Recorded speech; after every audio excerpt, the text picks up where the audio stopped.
Understanding Inside Source, a guide for English language learners. Hello, everyone. Welcome to our English language learning series.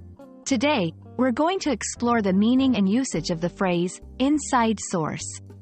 This term is commonly used in various contexts, and understanding it can greatly enhance your comprehension of English news, movies, and everyday conversation. So, let's dive in. Inside source refers to a person who provides information from within an organization or a group. This person is typically a part of the organization or closely connected to it, giving them access to exclusive or confidential information that is not publicly available.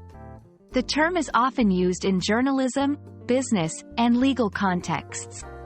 For example, a journalist might say, "My inside source at the company shared details about the new product launch."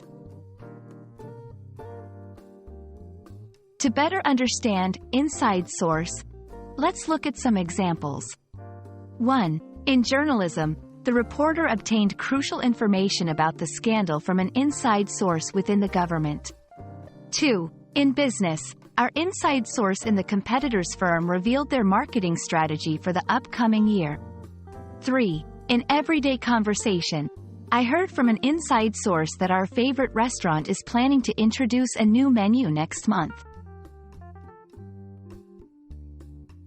There are several synonyms and related phrases that you might encounter. Confidant, someone trusted with private matters. Informant, a person who gives information to another.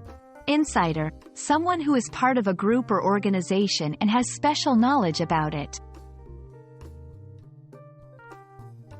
Understanding the phrase, inside source, and its usage can significantly help in grasping the nuances of the English language, especially in news, business, and casual conversations.